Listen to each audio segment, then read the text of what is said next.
Top middle here, guys. Ace, queen, we've got the open and the flat. I think I am going to raise because the guy is fairly loose that opened.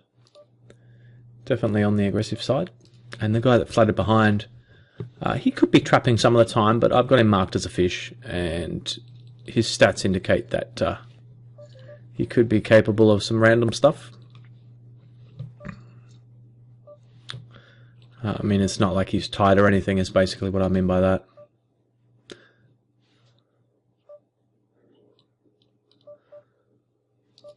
that. So, bottom middle, the 265, we were doing okay early, but then we had aces into jacks, and the flop was a jack. Guy had half his stack in pre-flop anyway, so there's not really much we could do about it.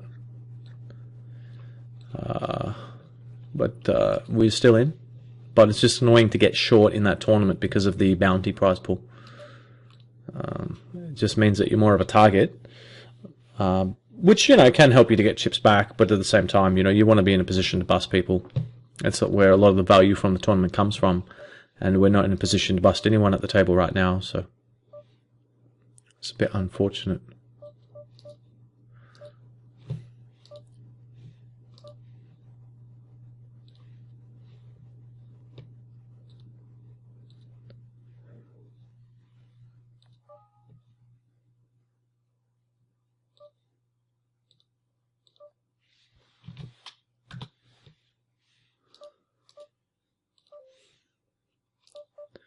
The old Cowboys here.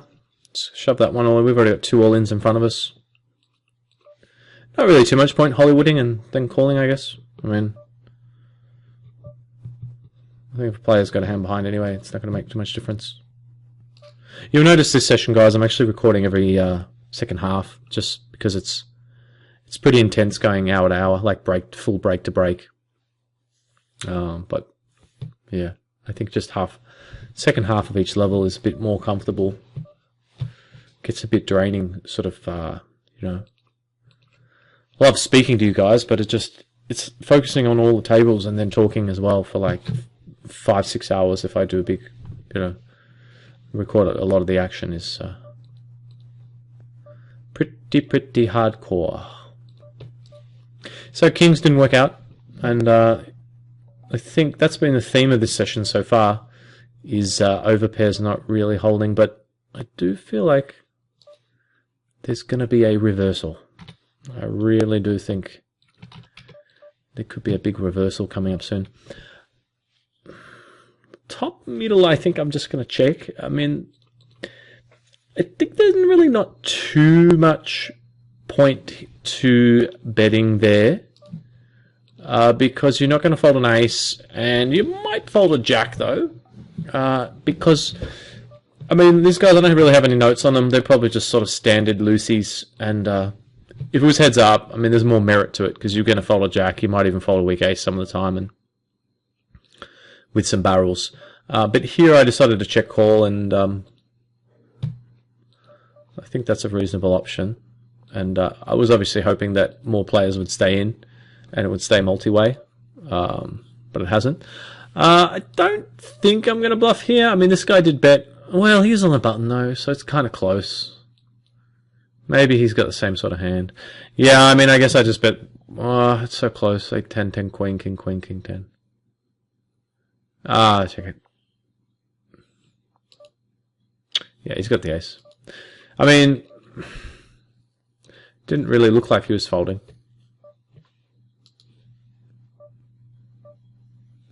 I think top right, I feel pretty compelled to call turn. And I do think he's got an ace a lot here. But at the same time, I think I'm just sort of compelled to call off now because of the double flush board. But this guy has not been tight. Well, he says he's been tight. Says he's been tight. The turn bet doesn't make a lot of sense to me because he bets so massive. That's the problem. The turn bet was really big. I don't know why he would bet that big if he had an ace. It doesn't really make a lot of sense. I think I'm going to have to call down. He does have the ace queen, so maybe he tricked me in the sense there that he thought if I bet turn, it'll look like I'm bluffing. I presume, I mean, I can't presume that he's just like, oh my god, scared, like, because he's got the nuts with a nut redraw, virtually. So, I mean, his hand's huge. When he bets huge on the turn, you know, he's done that quite well because he's definitely made it look more bluffy. And I just fell right into his little trap. I was going to fold when I saw he was tight, but then I just thought, with the double flush board, the fact that we do have the king blockers and he hasn't re-raised, I mean, it doesn't seem like he's going to have ace king, and ace queen is possible. I don't know how often he calls 3-bet from early with ace jack, so he might call with the ace jack suited. So a lot of the times I think he might have a hand he's turning into a bluff, or he's got like king queen suited. He might have jack queen suited. I think he'd actually probably be more inclined to call with jack queen suited than ace jack. I think ace jack off. So it's pretty close. I mean, he pots turn, so it's a nice bet because it looks super bluffy, I think. Because our hand's pretty face up as, you know, 9s plus. And so why would you pot turn when you're trying to get value from 9s, 10s, jacks, and kings? Because the only thing that's going to call you if you pot turn is ace king. Or maybe he thinks that we just 3-bet really light and we actually might have checked back with an ace and we're not folding. But even if that's the case, you still don't need to bet that big turn because the SPR on the river was quite small. So you can bet quite small. Not small, but you can bet a normal size on the turn. And then a normal size on the river and get all the beans in. And that's the way I think it would be better to do it. Unless he kind of counts on us outthinking ourselves and thinking, why the hell would he bet too big, and reading too much into the situation. So this is a pretty tough spot, obviously top middle. We've got this guy who has donked, called from the big blind, then donked turn. So, I mean, he can definitely have a club. But I just don't think we can quite fold this high up in our range, because he's a bit of a fish, and he could have too many hands from the big blind. If he had been an early position opener, I mean caller, I might have been more inclined to sign fold. But in that particular instance, I mean, he could have hands like, I mean, he could even call with like 2-3, ace-2, 6-7, 6-8. He could be turning like 3s into a bluff that's called flop. All sorts of hands like that. It's just a few too many hands in his bluffing range to warrant, I think, the fold on the river. But, you know, it was kind of close. Pretty good spot to bet here. So 265 hasn't worked out, unfortunately. And as you can see, Triple Eight Poker is just in freeze mode. It's just frozen. So it's pretty standard, actually, for Triple Eight. It just hangs like that. It requires a computer restart, which I may actually do in the break.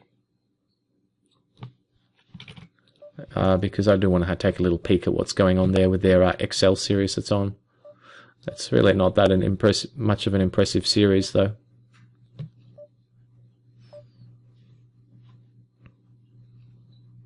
I probably should have bet again on top middle, but you know, this guy looks like he's a station, and I really do not want to bluff off all these chips I've just got.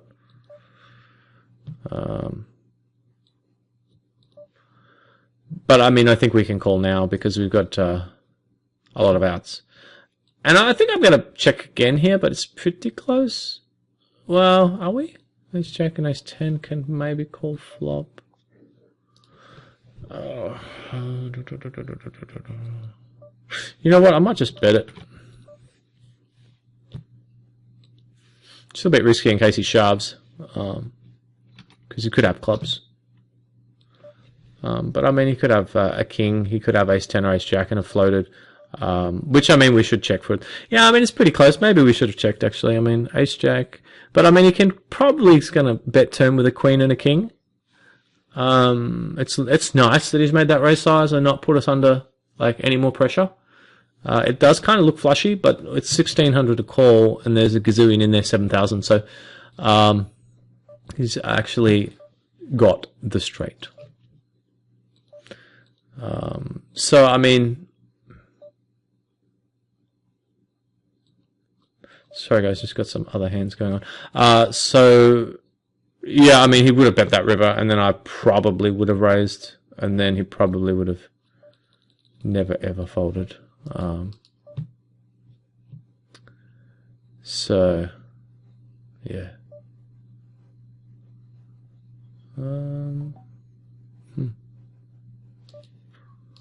Yeah, but you know, it's a little bit risky because our flush is not that strong. And I think that's probably one of the few hands we get value from. The odd king queen trap, the straight. But he might just, if he has got king jack and he does kind of bet on the thinnish side river, semi thin, and he gets raised, I don't think he can fold because these guys hate folding, and that's where the value comes from in the check raise. Because these players call, you know, their main two weaknesses is they call too wide with too many hands when they can fold, and when they bluff, they have too many hands in their bluffing range. And we see it over and over and over again from these players. And it's allowed us to, in this $75 tournament, it's the one shining, I don't want to jinx it, but it's the one tourney that's going our way so far. We made a couple of hands, and we got ourselves up to second in chips, but there is still a long way to go. Long way to go. But this is a great tournament. I mean, this is really good value. It's actually a huge field in this tonight. Promising signs. So sorry guys about the gaps there. Let's fill those up and not be a fish. So let's go with this one, and let's chuck that rebuy in there, and this one, and this one. Bit of shuffling. Ace jack top left, very borderline call. It was pretty close. And here's a pretty easy jam, I think 4, 8, 12, 16, yeah. Well, I wouldn't say it's easy, actually. I wouldn't say it's easy by any means. But we can jam it. And try to win a flip. And somehow we do. Somehow we hold on there. He had a lot of layouts. So that means it's a positive jam from an EV point of view. Only slightly, though, not as much as I would normally like. But at the same time, we were only M4-ish, right? So, or just over. So, we don't have a lot of time. You know, we can't really be choosy about our spots. If we get a spot that's positive EV, let's take it and try and get some chips rather than say, hey, this is too close. Let's wait, get blinded out, have to move in with one big blind when we finally find ace-2 suited and run into ace-king and find a bridge and jump off because we play too tight. We have to go for it. You know, sometimes you just got to go for it. Yeah, I mean, that's just the nature of tournaments. Unless it's the World Series of Poker main event with deep stacks and lots of fish. And then you'll find yourself less in a lot, you know, less. You know, you hear about these stories of these guys that have made the final table, or you know, down to like the last few tables, and have never actually been at, you know, all in and called. So never like all in and risk of busting. I mean, I'm sure they've been all in a lot, but not actually called. Which is you know, just awesome for a tournament. That's, I mean, just the best tournament. You know, it's just fantastic. It's just a pity all the other tournaments leading up to it are fairly badly structured. But they did improve them, but they're just a crapshoot. A lot of the 15s and 1Ks, I mean. You start with 3 times your buy-in, is the way they've been doing it in the last couple of years. And so you buy in for 1,000, you start with 3K, and the blinds go up pretty quick. You buy in with 10,000, you start with 30,000. You buy in the one drop, you actually do start with 3 million in chips. Strangely enough. That's what they did the other year anyway. I don't know if they still do that, but yeah, they probably do.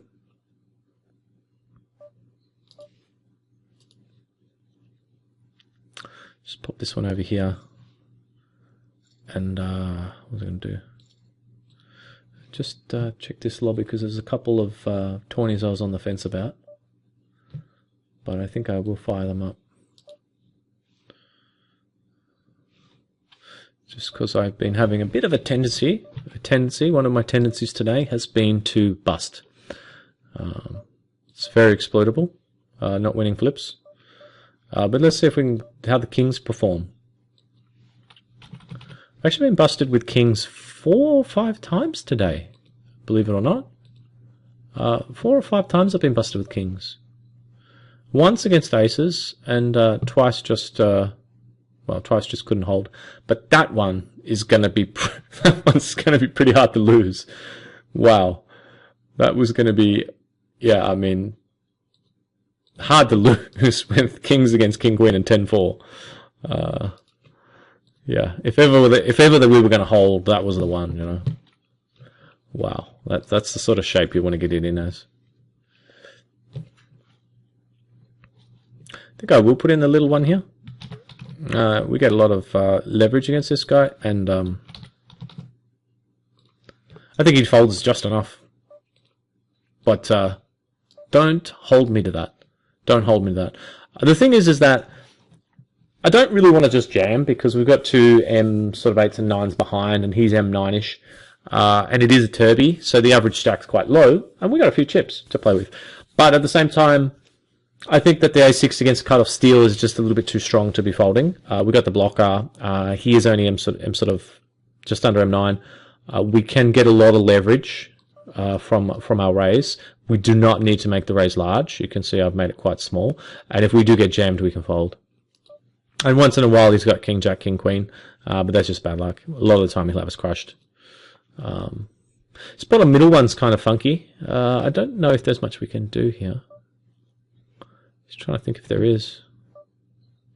Just thinking if we can ever just check jam river, but I just don't think there's much we can do here. Ace king, ace jack. I wonder if he bets the same hand. I feel like we'll just beat always, but at the same time I'm trying to work out what's he got. Someone tell me, is he just check back king queen, or jack queen trapping and filled up, or is he value betting the same hand, or I guess I'm gonna call actually. Yeah, he's got 7s. Well played. Yeah, that was a bit of an odd one. I mean, I've got it marked as a fish color, so I mean, once we, yeah, I mean, it's a pretty weird hand actually all around. Just trying to get my head around it. So he calls the early 3x after a lot of tanking. This is the part I don't get, is that he checks back flop, but then decides the jack is a safe card to fire. That's the part that confused me. Like, if you're going to bet with 7s, do it on the flop. Not once the jack comes and now you lose to, you know, ace, king, king, jack, jack, 9. Stuff like that. Someone could still have been trapping. I guess we're going to have to fold top middle. And can we jam that? Let me think about this. Can we jam that?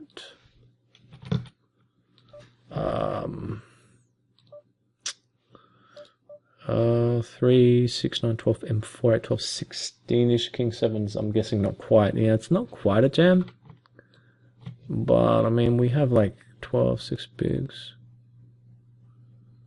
Wow, I mean, that's pretty close. When do the blinds go up? 13 minutes. Yeah, okay. A pretty close one.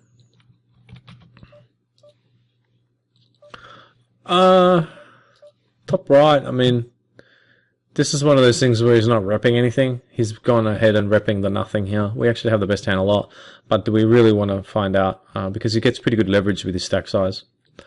This is a board that's overused by fish to bluff, you know, the paired boards. Because the only hands that should really be raising most of the time is going to be a 7 for value, and I mean, they're not going to raise a hand that strong normally. They're just going to call with it and trap. But I should state that, you know, some players will just raise with like 5s here because they think they have the best hand, and that's fair enough. But you do put yourself in a tricky spot if you get called or re-raised. So some players will still pot control with those sorts of hands as well. And so it tends to open the door for a lot of bluffing hands. You know, in this sort of spot, they just think, oh, you've got nothing, I'm going to raise. And it comes back to that multi-level thinking. They're not really thinking a deeper level, like, if I raise, what's he going to put me on? You know, they're not thinking at that level. They're just thinking, you've got nothing, I'm raising. But having said that, you know, 600 to call, bad SBR turn. I think I'm just going to fold. But he could even have a hand like 9-10, Jack-9, 4s, stuff that we either actually are sometimes ahead of or have good equity against. Definitely not impossible. Gonna raise here. This guy's pretty loose, and we got well, we got this fishy player behind who could always get involved as well. He might just see a big pot brewing and get in there. The 7s guy, he's been pretty loose. It was really hard to put him on hand before. You could see, when he had the 7s, you could hear me sort of like, what the hell can he have? Has he trapped us? I thought he might have trapped us. This, would make sense if he's value betting. Or maybe he's value betting a jack as well, thinly. But, just the fact that we kind of knew that he was a fish, that was really advantageous for us because we have to sort of account for the surprises, just like the one that he gave us. That was a pretty special surprise. So that's why the notes and the colors and that sort of thing are so important.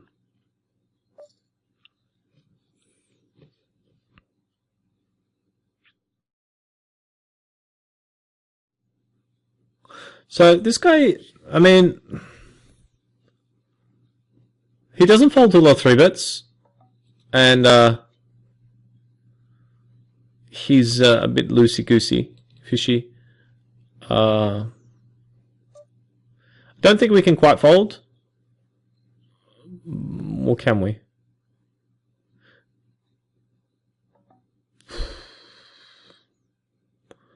Yeah, probably not quite, I guess. Wow, river the 4. Pretty ugly. Yeah, I mean, I don't really like his turn bet because he's not folding anything better. You know what I mean? Like, he's not... I mean, unless he just... I mean, if he thinks he has the best hand, and we have ace-queen, I mean, I think maybe that's what he's thinking, Hey, I'll just bet. It looks like he's got high cards. And our plan worked a treat, really, because we were intending on getting value on later streets by checking back flop and looking weak, trying to cap our range. And he did fall for it with the turn bet, but the problem was he actually hit on the river, which was the part of the plan that went amiss. But I think that if the river's a repeat or a 9 or something and he checks, we might even be able to bet and get some value. But against that particular player who doesn't really fold to 3-bets, once we check flop and he bets turn, I think there's enough of a range for us to call. River is very close, but I think that he might actually bet for value with some hands that we're actually beating, like 10s and stuff. And he also might just have a bluff or some weird hand as well because he's on the fishier side. But he got there, and that's just the way it goes. So maybe we could have folded river, but I think it's pretty close. And it's not the best way to finish a level, but we have got some chips in a couple of his 20s here. And hot 33, we're up there. 75 with 9k up top, we're up there. Are we still coming second? That hasn't updated, so we're 5th. Yeah, there we go. And we've got a few chips, a few 20s on the side with a few chips here. This is just a high-low, doing okay in that. A couple other ones on the go and more coming now. So thanks again for tuning in. This has been Acesup.